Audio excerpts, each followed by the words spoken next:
Hello guys, I'm James. Today I'm going to run you through our Carado 461 hire van. We're going to start on the outside, I'm going to show you how everything works, and then we're going to hop on the inside afterwards and I'll show you all the controls inside. So if you follow me, first thing, most important thing with all vehicles is the fuel. They're not going to go anywhere without it being full of diesel. When you pick your van up from us, it will be full of diesel. When you return it, we just ask you fill it back up for us. So nice and simple, just next to your passenger door, you've got your diesel cap. You open that with your main ignition key, you just pop it in, just like filling up your car, and it comes out. Diesel goes in there. Just underneath your diesel cap, you've got this little blue cap. This is for your AdBlue. You shouldn't need to top that up, but if you do, there'll be a little tub in the back of the van for you, and you can top your AdBlue up with the little blue one there. Keep following me around. The next part on the passenger side we come to is this flap here. So this is for your hookup. So also in the back of your van, you're going to have this hookup cable. And when you get to your site, wherever you stay in, you plug one end into your van, one end into your electric socket on your pitch, and then you've got mains electric in your vehicle. Keep coming around, we've got a couple of vents. You don't need to do anything with these, just make sure you don't cover them up with anything. Don't lean any chairs against it, any clothes, anything like that. Air does need to get in and out of those vents. We then come to your first locker. So all the lockers on the van are worked with the small key. So you've got two keys, it's the little one that does all your lockers. So this one on this side is your toilet cassette. So if you're using the toilet in the vehicle, every couple of days you're going to need to empty your toilet cassette. To do that, it's nice and simple. In here you can see this grey box. Underneath is a little blue tab.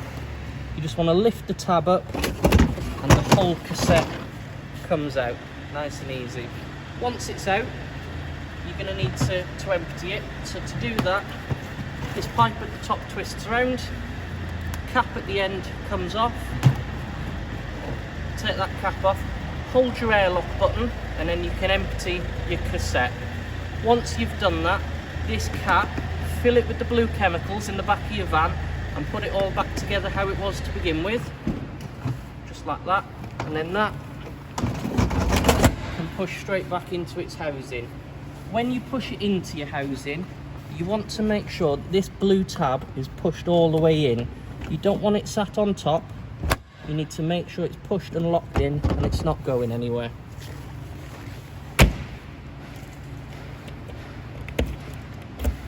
Right, walking around to the back of the van, we've got your bike rack.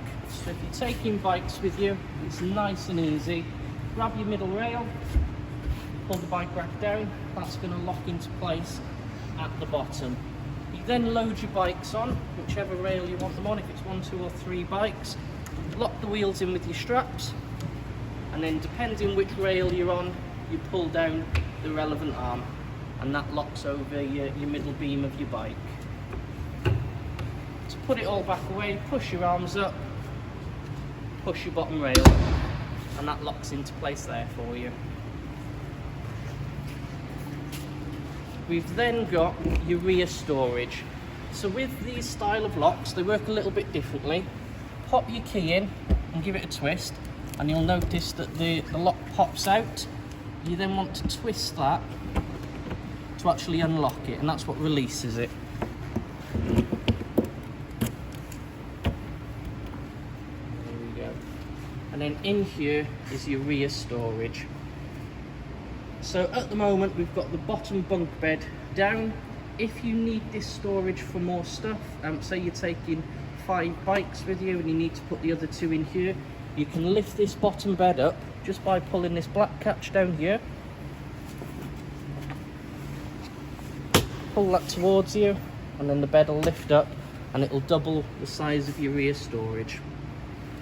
In the back of the van is all the bits and bobs that we've mentioned throughout the video. So you've got your toilet chemicals, your hookup cable, your hose pipe, wheel chocks, everything that you need to use the van will be put in the back of the van for you.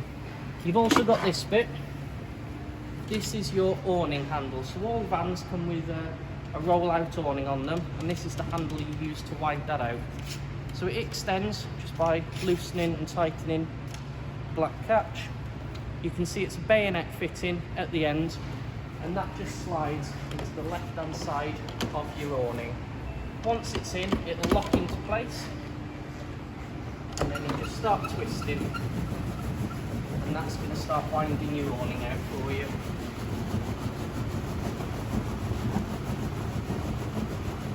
Once your awning's out to a point where you can reach it, you've got two legs that drop down, one on each side. So at the end you've got a little silver catch. You just want to pull that catch towards you and then drop your leg out. Once your leg's out, push your awning to the height you want it, and then just lock the leg in with the smaller grey catch, and then that's locked into place then. And you do the same on both sides, and then you can wind your awning all the way out if you want it out a little bit further, and then just reverse that to put it all away.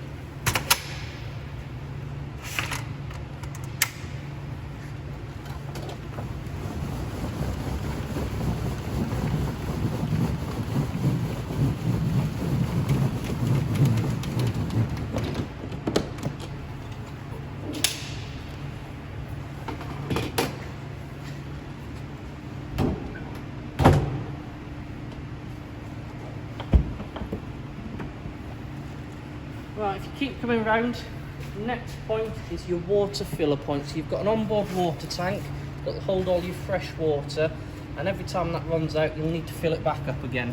So again, with your little key, take your cap out, and then the hose pipe that's in the back of the van, you put the hose pipe in, you start filling your tank up, and then when we pop inside I'll show you how you see when your tank's full. Nice and easy with that one. And then the final thing on the outside is your gas locker.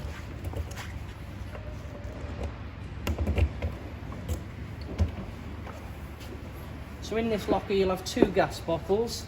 You'll notice one bottle is connected and one bottle isn't connected.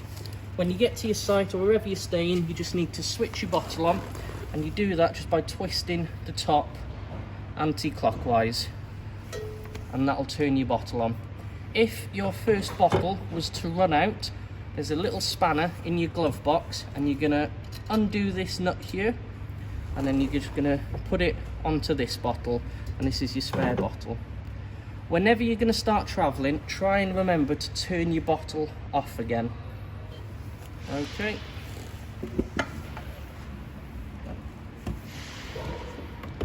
Right, we'll now pop into the vehicle, and I'll start showing you the controls inside the van. So your habitation door, you unlock and lock that with your little key again. And then you have got an electric step to make it easy getting in and out. The button for this step is just your first button on your panel here. There we go.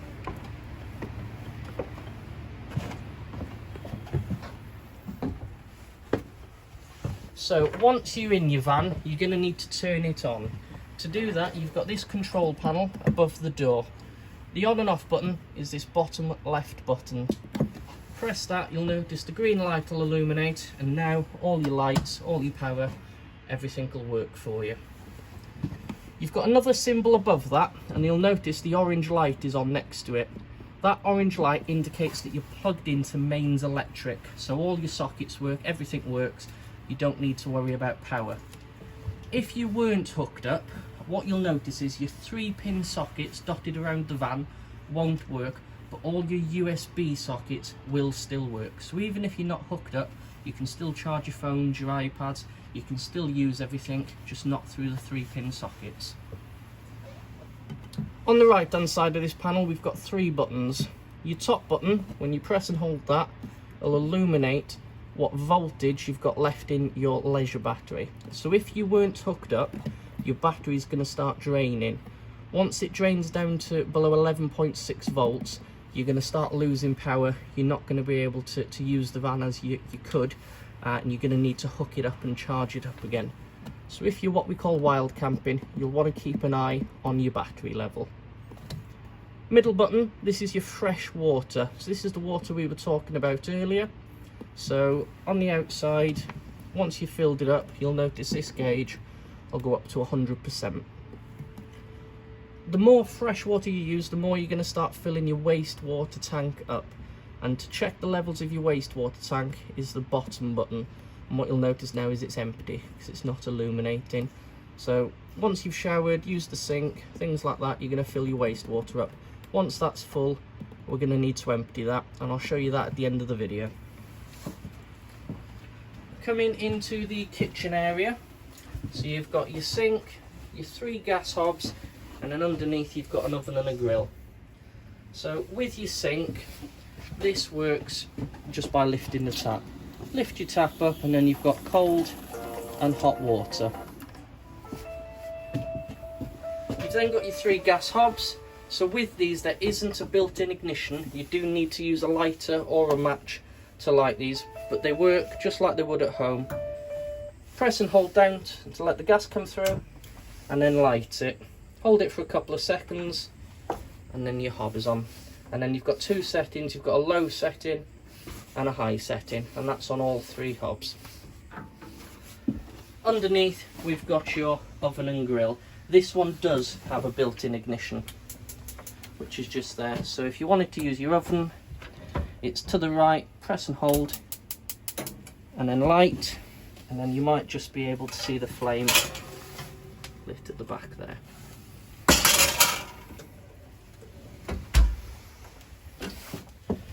We've then got the fridge on the other side. So this is an automatic fridge. It works itself, basically. So if you power it on just by pressing the end button, you'll notice your screen will illuminate. With this screen, you can choose what sauce you want to use, or what most people will do is leave it in the automatic mode. So if you press this first button until you get to the letter A, your fridge is now working in an automatic mode. So if you're hooked up, it's going to run off hookup. If you're driving the vehicle, it'll run off your alternator. And if you've not got either of them power sources, it'll run off your gas bottles. Okay, so best thing to do is leave it in automatic and then let your fridge work itself. Middle button is the temperature. So if you want it really cold, most people have it on level 3 or level 4, and that's a nice cool temperature. And then the final thing on the end is vent heaters. So what you'll notice is on your fridge you've got these rubber seals all the way around. If you had your fridge on too cold and these seals froze up and it was quite difficult to open and close your door, you're going to turn your rubber seal heaters on, and that's going to thaw them out and make it a lot easier to open and close your fridge and your freezer. Okay, so as long as that A is on, your fridge is working, it's all good. Above the fridge we've got this cupboard, and in this cupboard is your TV. So whenever you want to watch telly, you're going to slide the telly out of its housing and then twist it either towards the front if you're all sat in the lounge area, or if you want to watch it from the 2 rear bunk beds, you can do. And then all you do is flick it on with the TV remote, and you'll have to retune it every now and then depending how far you've travelled, and then start flicking through your channels.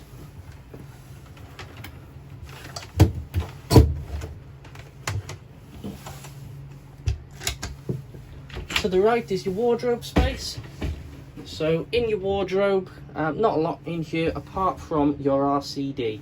So if you were on a campsite and you've tried using a hairdryer and you've got your phone charged and you've used too much power and it's caused it to trip, you've got 2 trips. You've got the first one in this wardrobe, which is for the van.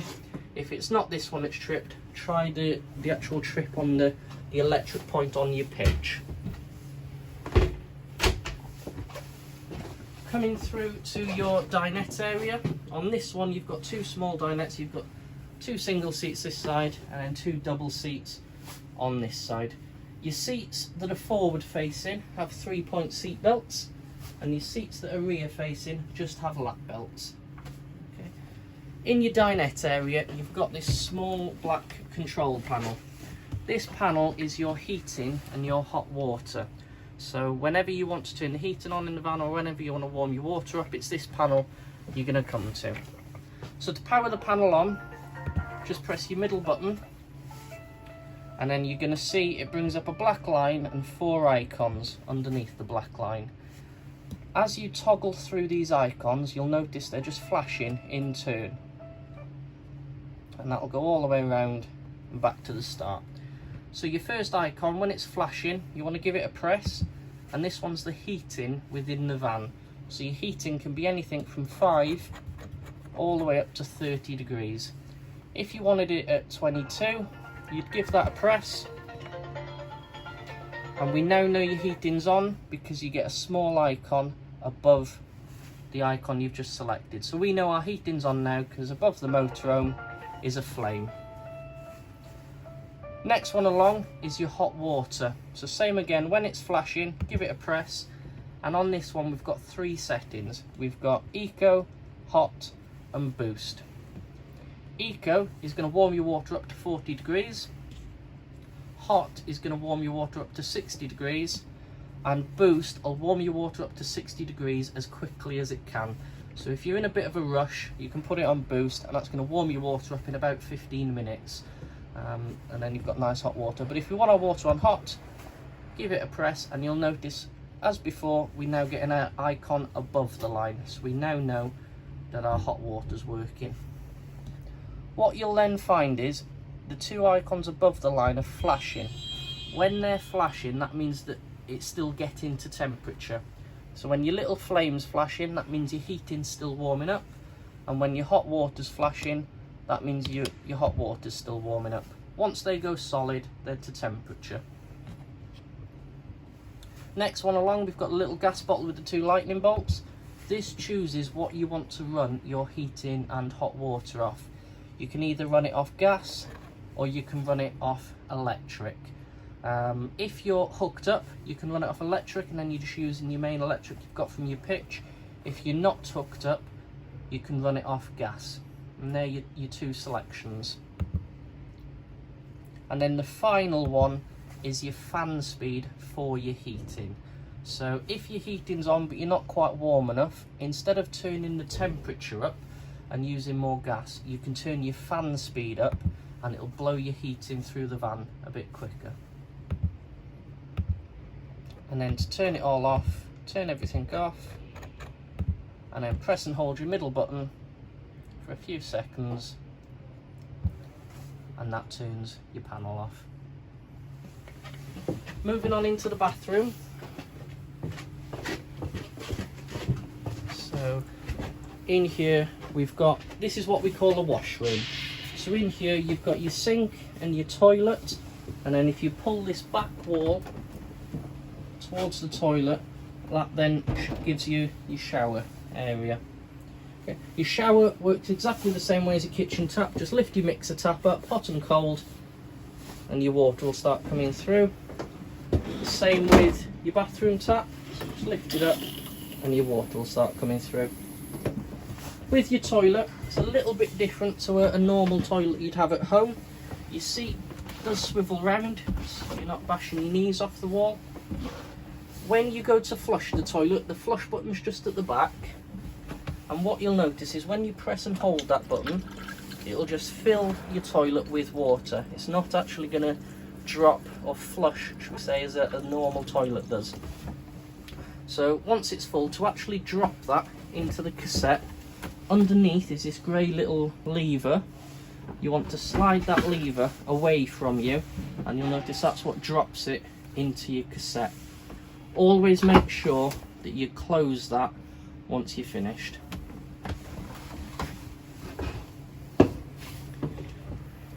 Next on, guys, we've got your windows and your roof lights. So all your windows, all your roof lights have a fly screen for the daytime and a blackout blind for the night time.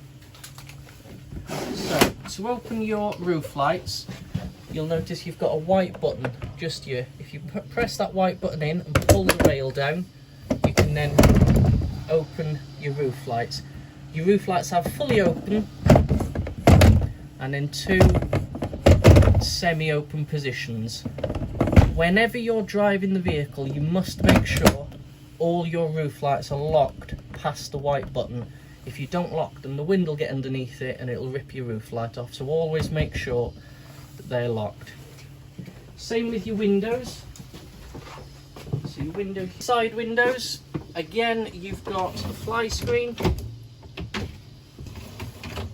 you've got a blackout blind.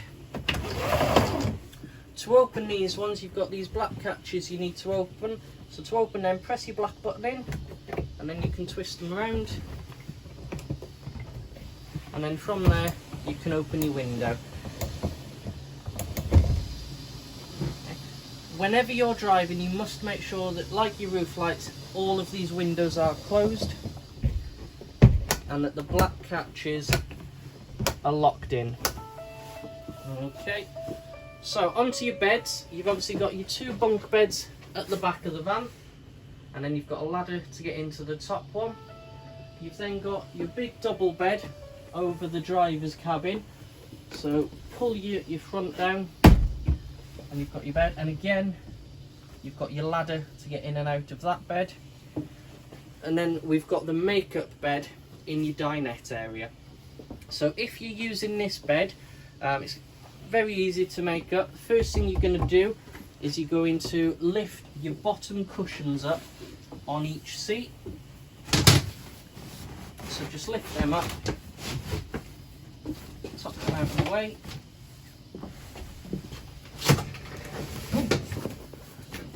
Just like that. You're then going to lift your table up 45 degrees, fold your leg in half just by pressing this black button in.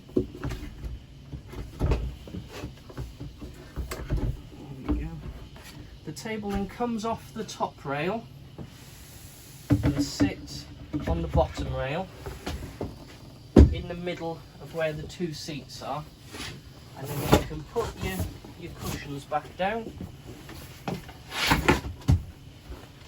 and then just on the back of your top bed you'll see a white cushion that sits to fill the middle gap, and that's how you make your bed makeup kit there. To drain your waste water, if you look in your glove box,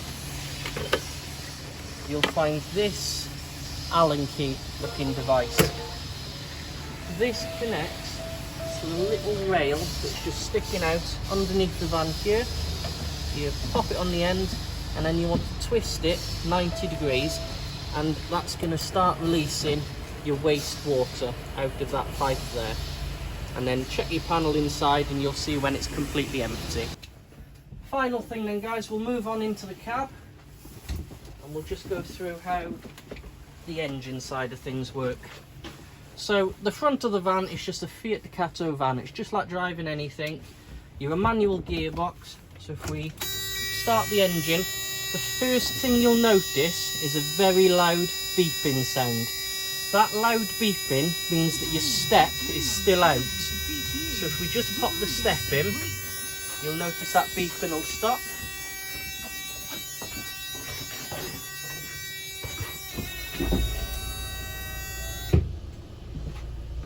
So there we go. Ollie's just popped the step in and now the beeping stops. So whenever you hear that beeping, it'll be your step.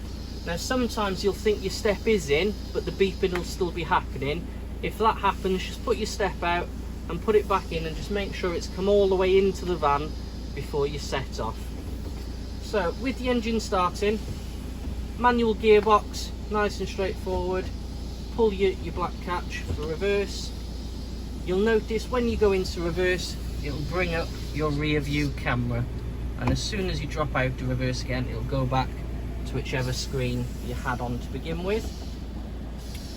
With your main head unit, you've got your sat nav, your radio, and all your bits and bobs that you need. So if you want to go to your sat nav, you just press the nav button on the right hand side, and that's going to load up your sat nav, and then in there you put your destination. It's a sat nav, nice and straightforward. If you're driving along the road normally and you want to be able to see what's behind you, you can just press the cam button, and that's going to bring up your rear view camera without being in reverse. You've then got your radio, connect your phone to it, do all your bits and bobs that you want through your head unit. Underneath that we've got your blowers. So left one is your temperature, cold and hot, fan speed at the bottom, your aircon button, direction of the fan, and then recirculation or not. Underneath we've then got heated mirrors, central lock-in, and your hazards. Okay, and that's pretty much it with the Carado, guys. So thank you for watching, and if you have any questions, just give us a call or pop and see us on our website.